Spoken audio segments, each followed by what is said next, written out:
Buenos días y bienvenidos a todos. Good morning and welcome everyone. Welcome to a community dedicated to providing spiritual tools for living a happy and full life. My name is Karina Shearer, and I am the Spiritual Director and Founding Minister here at the Center for Spiritual Living Puerto Vallarta. If you would like to become a member with our center, please contact us for more information.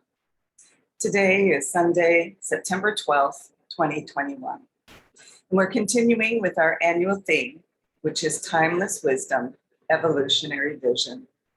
And the topic for this month of September is Rising Higher. The topic for this week is Transcend and Include.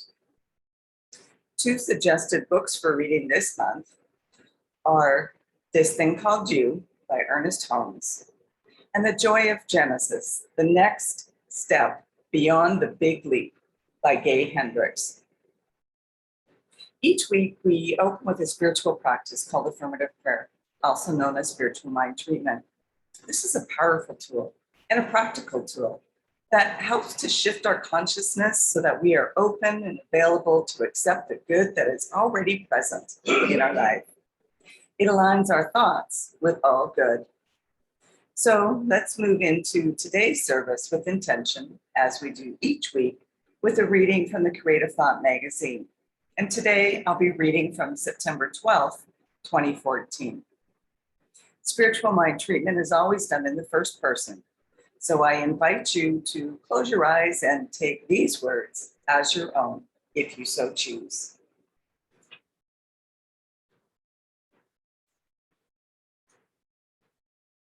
The spirit of truth is my way. Absolute self-existence, truth is everything. There is God and nothing else. This truth is the wonder of my way. Today, I go to the core of everything in my world and discover the spirit of truth itself. This love-filled awareness is the essence of my nature. The principle of perfection as me frees me from any doubt or fear in every area of my life. This gives birth to the right of interpretation of the eternal goodness in every relationship in my life. I am perfect, even as the power within me is perfect. I celebrate my awareness of the whole universe, the thing itself. I am filled with the understanding of the creative cause of great good, and I honor it as my reality. The wholeness of spirit is the health of my body and world. I change my consciousness, renew my thinking, give thanks, and let the positive reshaping of my life be my wonderful way. I release my word, and so it is. And that was originally submitted by Dr. J. Scott Neal from Fremont, California. And so, as we do each week, let's review our purpose, vision, and mission statements together.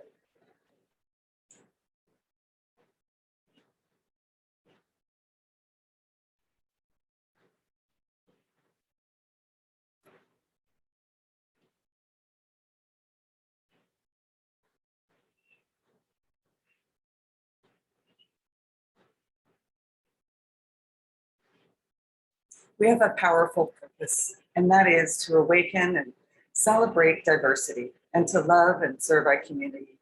And we do this by means of our vision, which is to educate and support each other so we can create the life we desire that works for us right now. And we do this by means of our mission, which is to provide spiritual tools for personal growth and transformation.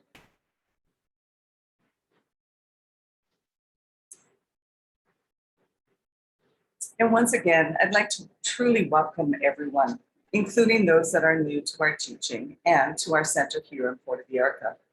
Whether you're here live on the Zoom call each week or watching the replay at a later time, please know that everyone is welcome here. Each and every one of you are valued. And also know that we are a philosophy.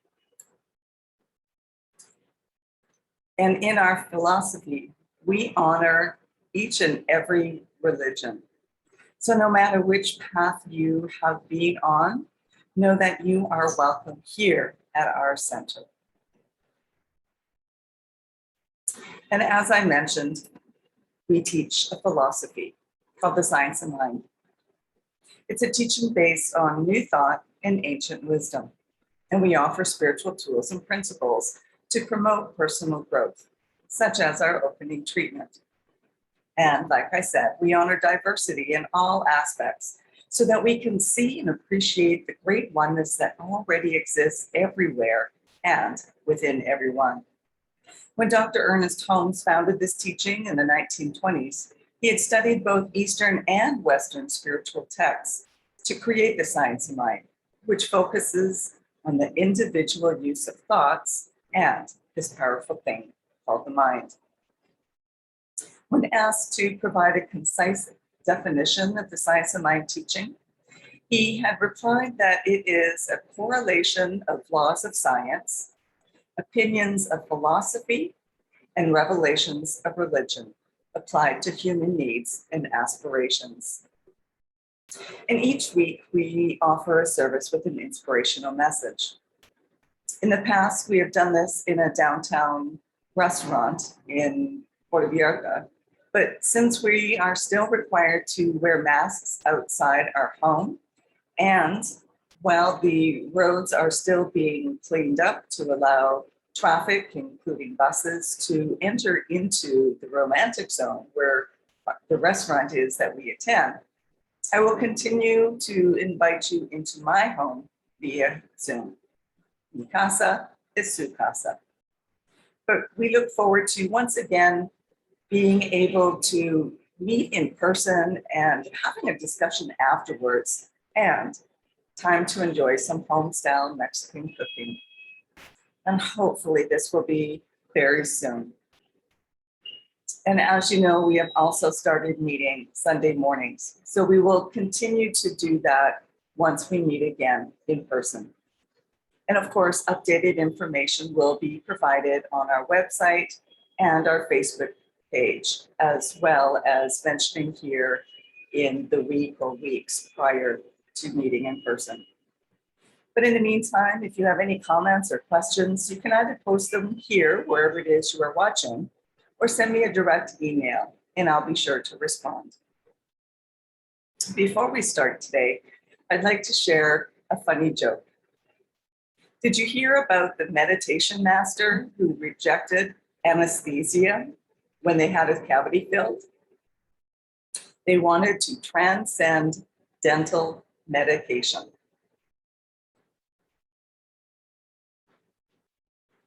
Okay, I know some of you are groaning, but I thought it was kind of funny. Our evolutionary vision from the Centers for Spiritual Living Global Vision for this week is this. We envision a worldwide culture in which forgiveness, whether for errors, injustice, or deaths, is the norm. And our timeless wisdom from our Science of Mind principles, core concepts, and values for this week is this: compassion. Compassion is the practice of the principle of oneness, spiritual beings, heaven, or the elevated state of consciousness, and immortality. Compassion respects and honors the true nature of others, all life, and us. Compassion is claiming the same good for others that we accept for ourselves. Forgiveness is a significant way to practice compassion. We are rising higher to gain a greater understanding of ourselves and our place in the universe, pushing past our comfort zone, using our understanding in innovative ways to advance us forward, while including and benefiting from the wisdom and experiences that we've gained along the way. We rise. The spiritual dynamics model is an evolutionary spiral that expansively transcends and includes, ideally, the best of what has come before. We are called to transcend our old paradigms of being and including only those elements that are life-supporting and serve the evolution of our consciousness. In this science, the science of mind, we believe that man's life is a drama which takes place on three planes: the physical, the mental, and the spiritual. Transcendence involves rising above the physical levels of experience and existence, arising beyond conditions of the world of effects into the realm of spirit. Spiritual existence is a fact, and spirituality may be defined as an atmosphere of good for the realization of God. And this is a quote taken from the Science of Mind textbook from 1938. We are commingled like water in the ocean, impossible to determine where one drop begins and another ends, because there is no separation of individualized expressions of one. In the book, It's Up to You, Ernest Holmes wrote this: "By spirituality, we mean a constructive atmosphere of goodness, truth, beauty, harmony, and reality. Such an atmosphere comes in such degree as one comes to believe, understand, and make use of the invisible presence, the invisible intelligence, which is what we mean when we speak of the Spirit of God. To be spiritually minded is to be whole-minded. To be whole-minded is to be holy. It means we realize the complete unity of God and its creation. If we, therefore, demand from ourselves freely, openly, and emphatically a spiritual reaction to success, it means that we understand the complete unity and close relationship of all life and can then be more fully express prosperity and success." He goes on to explain success as a life that is complete. Subjectively, it means a state of well-being, a sense of happiness. Objectively, an environment that reflects this inner state of consciousness. And I'm sure many of you, like me, have looked up our family tree to better understand our family history. David Benner, a Canadian psychologist, author, and wisdom teacher, said that identifying and embracing your lineage is an important part of any pathway to greater wholeness because it involves remembering your own story. All the parts of your journey must be woven together if you are to transcend your present level of consciousness. Everything in your life belongs. Every part of your story has made important contributions to who you are. And this includes the lives and history of our family. Sri Chinmoy, an Indian spiritual leader who taught meditation to the West after moving to New York City in 1964, said this: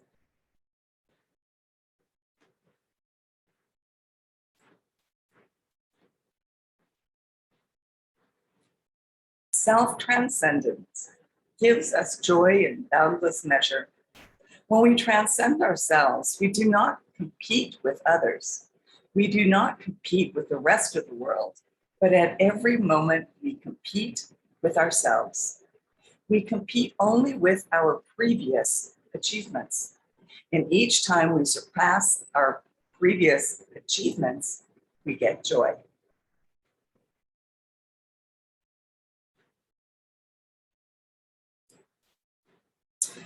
So let's look at our 3 key points for today. Number 1, unity of good. Secondly, transcending our differences. And finally, inclusion. So the unity of good.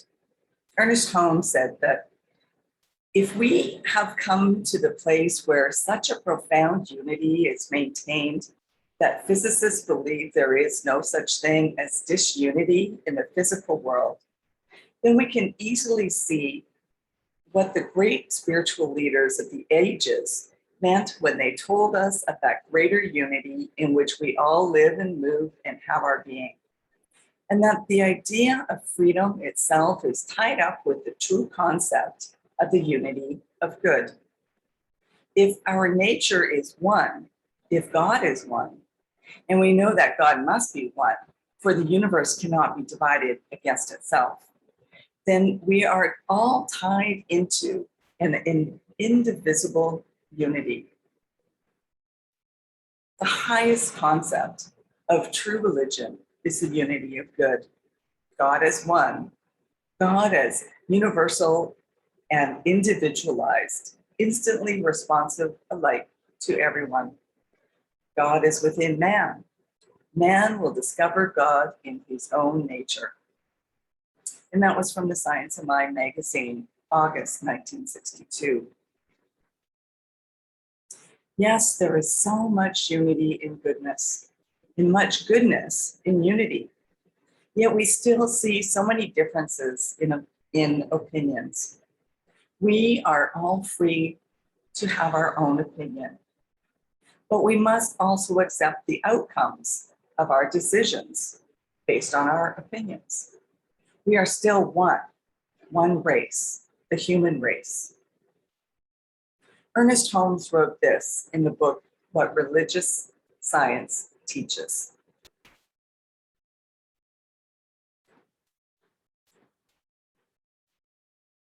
Jesus was a man, a human being, who understood his own nature.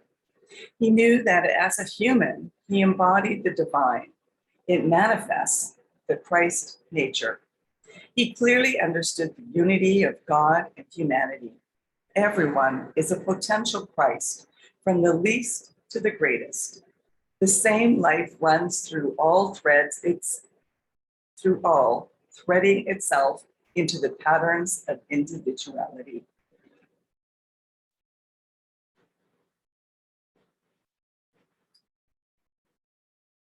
And I'd like to share this little story from Sharon Fleischer. She wrote this story about her own experience. It was the first day of school. I felt nervous and scared, she said. I went to all my classes with no friends. I felt like no one cared. I listened anxiously to all the lessons and waited for lunch break at 1. Then finally the bell rang. It was time to talk and have fun. In the lunch line, I met a new friend who wore a hijab on her head. And though I am Jewish, we got along fine. And I was so relieved when she said, "Sit with us at our table." She pointed to the one next to the door. So I agreed and took my tray and was about to walk with her across the floor when suddenly I felt a nudge. "Hey, I saw you on the bus," said a tall girl in a long skirt. "I see your Jewish star necklace. You should sit with us." At that moment, I looked around, and that's when I noticed, to my surprise, the nations of the world isolating themselves. That's what I saw through my own eyes. The Spanish only sat with the Spanish, the Hindus only with the Hindus, the Russians always with the Russians, and never the Arabs and the Jews. I saw the reason why war gets started. Everyone sticks to their own kind. The lunchroom was a map of the world. Why was everyone so blind? And so I turned down this girl and went with the first. And there was no hatred or hostility. I built a bridge between two worlds when I sat with those different from me. Pema Chodron, an American Tibetan Buddhist and ordained nun, had said this: in order to get a place of non-struggle, allow everything that occurs in our practice to support us in being present. See it as a teacher showing us something we need to know. Have compassion for our circumstances and ourselves. Being present in the moment brings gorgeous aliveness to your experience. And John Goldsmith said this: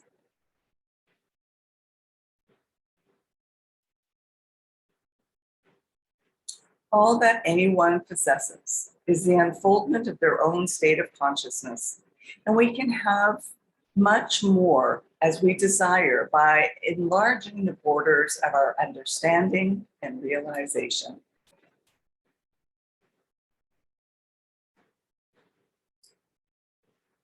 Which brings us to our second point, transcending our differences.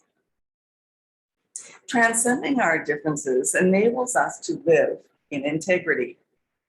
Forgiveness is a path to personal integrity, healing, and fullness. We are told that God will forgive us after we have forgiven others. And this is a direct statement and one that we should ponder deeply. Can God forgive until we have forgiven? If God can work for us only by working through us, then this statement of Jesus stands true and is really a statement of the law of cause and effect. We cannot afford to hold personal animosities or enmities against the world of individual members of society. And that again is from the Science of Mind textbook. Forgiveness means reconciliation in spite of estrangement. It means reunion despite hostility. It means acceptance of those who have been unacceptable. It means reception of those who are rejected. Forgiveness is unconditional, or it is not forgiveness at all. And this was written in Help for Today in 1958. And Lionel Corbett, in The Religious Function of the Psyche, wrote this: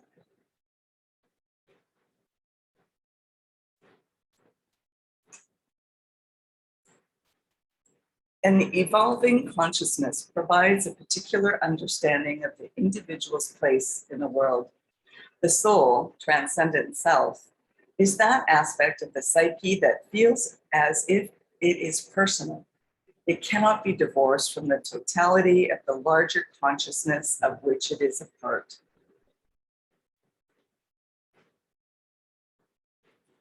Which brings us to our third point, inclusion. Our inclusion of more and different cultures, points of view, and individualized expressions on humanity create expanded, stronger, and more inclusive atmospheres within our centers and our movement. Transcending ourselves with the recognition that we are all intertwined like a garment of destiny advances us toward the vision of Dr. Martin Luther King Jr.'s beloved community. King's vision of the beloved community is best explained by this quote: "We are tied together in a single garment of destiny, caught in an inescapable network of mutuality." This statement lays his assumption that human existence is social in nature, and that the solidarity of the human family is essential. In November of 2011, I had attended a women's retreat that fostered personal and professional growth, inspiring women to be more, create more, collaborate more. On November 11th, so 11-11-11, women from over 80 countries gathered together in celebration. What was most impactful was that this included a group of women from Israel and Palestine. And we have joined in an exercise of love, compassion, and forgiveness. These two groups of women met face to face, while the rest of us were interspersed with the other countries. We claimed the same good for others that we accepted for ourselves. It was a moment of inclusion, transcending differences and evolving consciousness. To live our espoused values and the principle of oneness, we must transcend any illusions of separateness.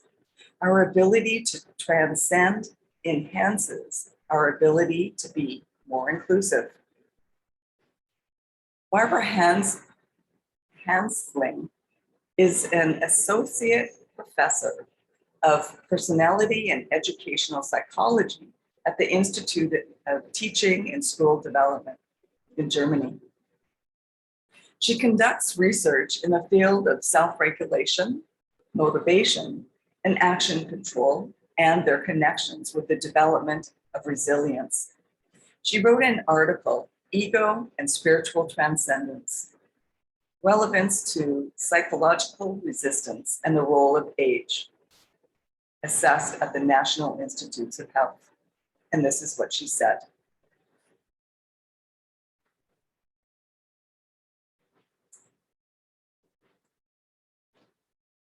There are three kinds of transcendence.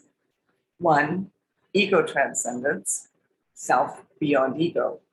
Two, self-transcendence, beyond the self, the other.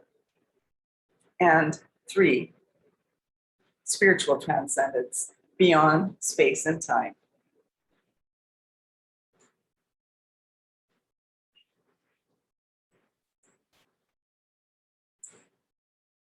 So how to bring the beloved community into existence in our centers, our communities, our society, and the world?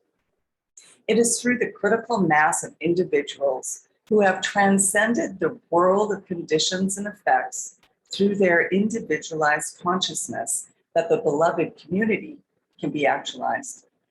This requires spiritual transcendence, where we can experience the sacred, where these experiences affect one's self-perception, feelings, and the ability to transcend one's differences, and increases one's capacity to express compassion and forgiveness to others.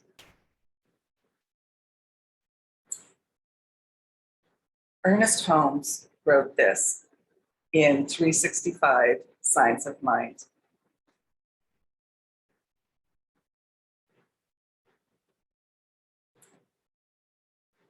Feeling and thinking and sensing this allness, we enter into conscious commune with it.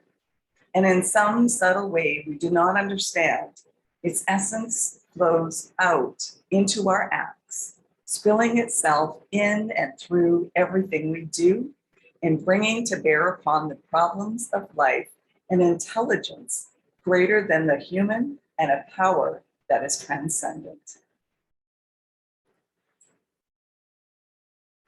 And this is our affirmation for the week.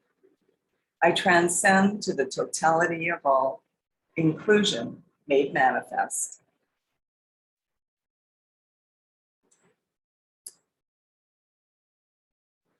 So now is our time of mindful giving and financial support of our spiritual home. We rely on your support to continue our center here in Puerto Vallarta, so that we can continue offering this powerful teaching of the science of mind. We are totally operating based on your donations. So please consider giving whatever gifts that you can.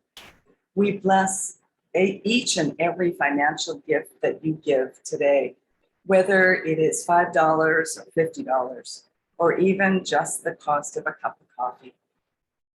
And donations can be made through PayPal on our website.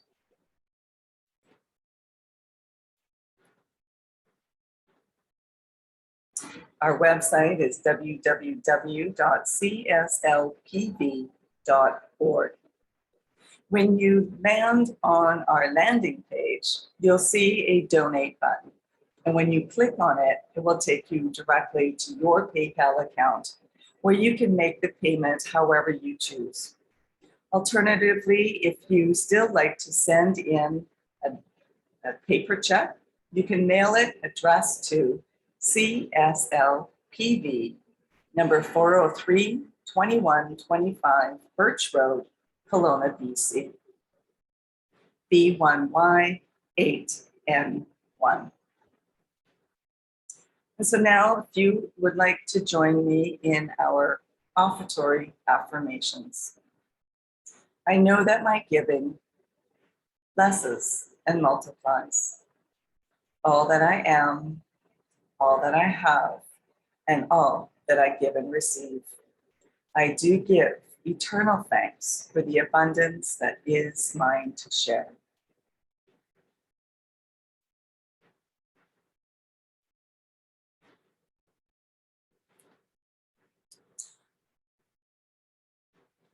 So if you would like to have one-on-one connection for a spiritual mind treatment to assist you with change or whatever is going on in your life, please connect with me.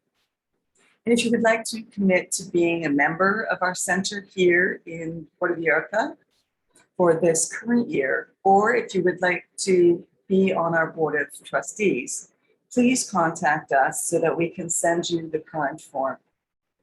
And let's remember to continue practicing peace. We can each be a force for peace and nonviolence. Our words and our actions can create ripples of peace all around us and beyond. Peaceful living includes acting with compassion, kindness, and consideration.